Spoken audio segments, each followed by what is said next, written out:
தை அமாவாசை அன்று பித்ருதோஷம் விலகுவதற்கு செய்ய வேண்டிய 5 பரிகாரங்கள். மிக முக்கியமான தவறவிடக்கூடாத அமாவாசைகள்ல ஒன்றுதான் தை மாதத்துல வரக்கூடிய தை அமாவாசை. இந்த நாள்ல நாம செய்யக்கூடிய சில பரிகாரங்கள், வழிபாடு நம்முடைய முன்னோர்களை திருப்தி அடைய வைக்கிறதோட, அவர்களுடைய ஆசியையும், தெய்வங்களுடைய ஆசியையும், புண்ணிய பலன்களையும் தரும்னு சொல்லப்படுறது. பித்ரு தோஷத்திலிருந்து விடுபட இந்த நாள்ல செய்ய வேண்டிய பரிகாரங்கள் என்னன்றத நீங்க தெரிஞ்சுக்கலாம். ஒவ்வொரு மாதமும் முன்னோர்களை வழிபடுறதுக்கு உண்டான நாளாக அமாவாசை திதி வரும். இருந்தாலும் தை மாதத்துல வரக்கூடிய தை அமாவாசை மிக முக்கியமானதாக கருதப்படுறது. இந்த அமாவாசைக்கு மௌனி அமாவாசை அல்லது மாகி அமாவாசைன்னு பேர். இந்த நாள்ல கங்கை நதியில நீராடுனா அது அமிர்தம் போல புனிதமானதுன்னு நம்பப்படுது. கங்கையில நீராடுறது எல்லையற்ற புண்ணியத்தையும் மன அமைதியையும் கொடுக்கும். ஆன்மீக நன்மைகளை தரும் என்று சொல்லப்படுது. புத்தாண்டுல வரக்கூடிய முதல் அமாவாசையான தை அமாவாசை உத்தராயண காலத்துல வரக்கூடிய முதல் அமாவாசைங்கிறதுனால இதற்கு தனி சிறப்பு உண்டு.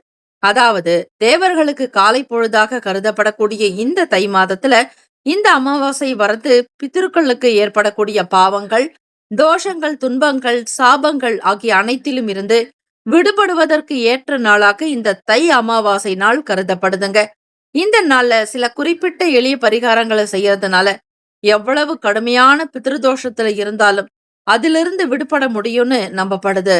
ஜனவரி 18ஆம் தேதி ஞாயிற்றுக்கிழமை அன்னைக்கு இந்த தை அமாவாசை கொண்டாடப்படுது.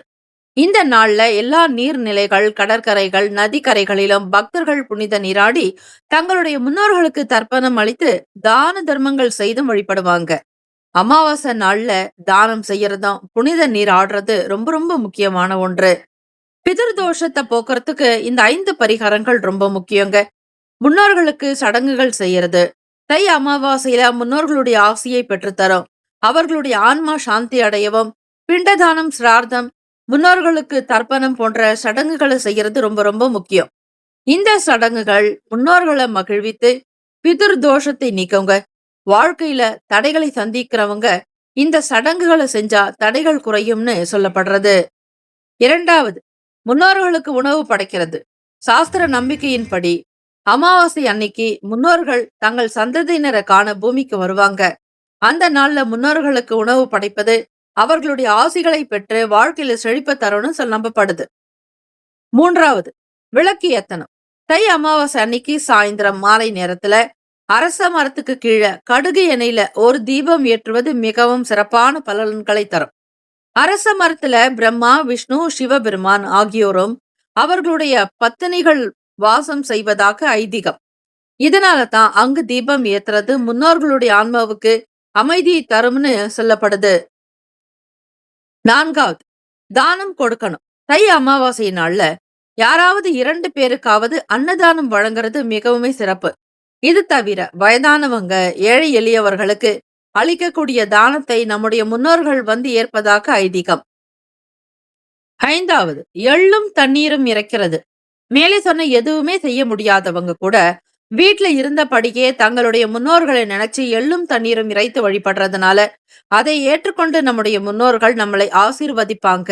இதனால பிதுர் தோஷத்தால ஏற்படக்கூடிய துன்பங்கள்ல இருந்து விடுபட முடியும்னு சொல்லப்படுறது. பிதுர் தோஷம் நீங்கிறதுக்கு இந்த முறை பரிகாரத்தையும் செஞ்சு பாருங்க. குடும்பத்தில் இருக்கிற மூத்த மகன் முன்னோர்களுடைய பெயர்ல தர்ப்பணம் செஞ்சா முன்னோர்கள் மனம் மகிழ்ச்சி அடைந்து உங்களுக்கு ஆசீர்வாதம் வழங்குவாங்கன்னு சொல்லப்படுது. அதோட பித்ருதோஷம் இருந்தா அவை விலகும். இந்த நாள்ல முன்னோர்களுடைய பெயர்ல கருப்பு எள்ளோட ஹோமம் செய்யறது, அதாவது தில ஹோமம்னு சொல்லுவாங்க. இதுவும் நல்ல பலன் கிடைக்கிறதோட முன்னோர்களுடைய ஆன்மா அவர்களுடைய நிம்மதியானது சாந்தி அடையும் அப்படின்னு சொல்லப்படுறது.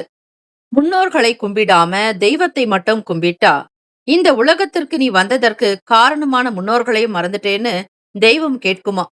இந்த ஆண்டு தை அமாவாசை ஜனவரி 18, 2026 ஞாயிற்றுக்கிழமை இருக்கு. அன்றைய தினம் அதிகாலை 1:20 மணிக்கு அமாவாசை தொடங்கி ஜனவரி 19 திங்கட்கிழமை அதிகாலை 2:31 வரை நீடிக்குது. பிதர்களுக்கு திதி கொடுப்பதை ஏதோ செய்யக்கூடாத செயலாக பலருமே கருதுறாங்க.